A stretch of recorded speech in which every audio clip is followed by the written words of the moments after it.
Truly, this is the golden age of Battletech.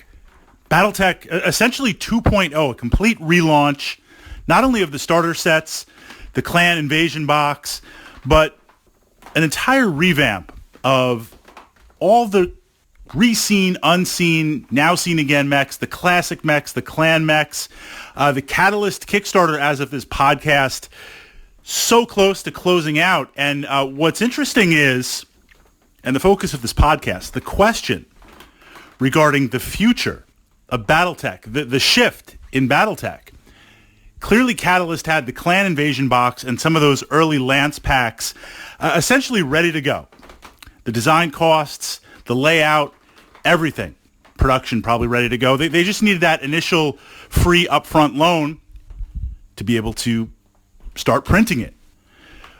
But as the Kickstarter rolled out, and I really believe in a very good way that they were not ready for the passion, the enthusiasm of the Battletech community that's out there, where this Kickstarter is massive. And as they've rolled out stretch goal after stretch goal, we begin to see, at least in the graphics and the designs, that I want to say all of the major mechs, yes, there's always this kind of quirky variant or some obscure tech mech out there, but all of the major mechs across the Inner Sphere and the clans completely redesigned, ready to go. And in theory, I say in theory, when Catalyst delivers those to the Kickstarter backers, and then beyond that, as they roll them out, I now have to kind of ask the question, is there any reason to go back to the older miniatures? Essentially, the focus of this podcast, what is Ironwind Metals going to do?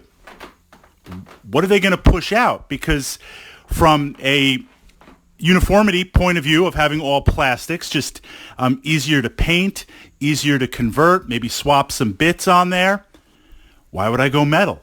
And certainly the updated sculpts, a lot of the re-seen mechs, a lot of amazing pieces, why would I go back to that? Now, there is a small part, a small segment in the gaming community, and I'm going to admit to this somewhat, certainly having a large collection of essentially metal mechs, that doesn't mean I won't be able to play them. That doesn't mean I won't be able to utilize them. That doesn't mean that there's not a certain charm to them.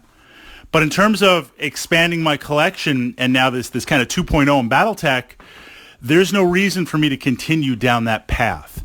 A number of mechs that I were looking to acquire or some new lances to build. Now I want to go with what Catalyst is putting out there. There will be a few players that, for whatever reason, their personality, their quirks, they will prefer those older metals. Or they will want to play those older models. Warhammer 40,000, which I enjoy, Games Workshop, putting out amazing new kits.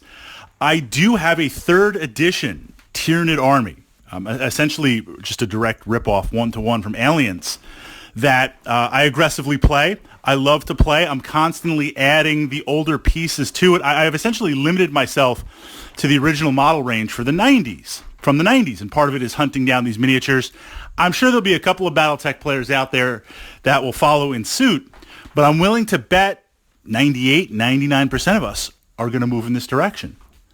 What's Ironwind going to do? Now, I'll let you guys correct me in the comments. As far as I know, the licensing agreements in Battletech are all over the place, and it's like Ironwind is allowed to produce the metals and the sculpts there, but Catalyst is allowed to produce new sculpts and plastics and can get away with that.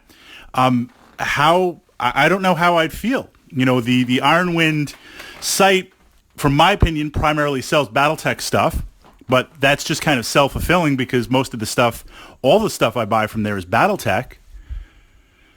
Do they sell enough from their other metal ranges to make up for that? Will essentially this Kickstarter, if Catalyst is able to roll it out into retail and keep the production up after a couple of waves, is that going to be it for Ironwind? So we have the mechs.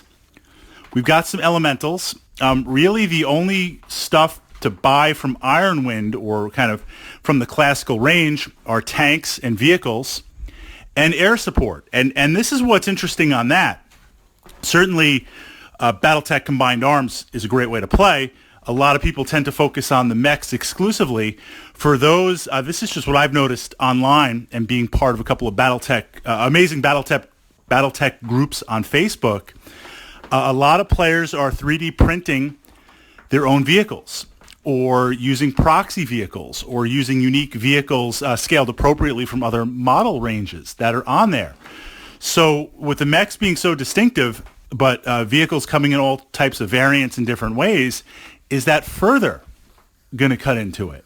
I'm just curious to see as Battletech 2.0 shapes up, deploys, and pushes out, once we're about a year and a half, 2 years out from today, from this date, about a year out for Kickstarter fulfillment, taking realistic delays in there, and then pushing it out maybe another year for retail, it's going to be a completely different landscape. I want to say Battletech mainstream, but what does that mean for Ironwind?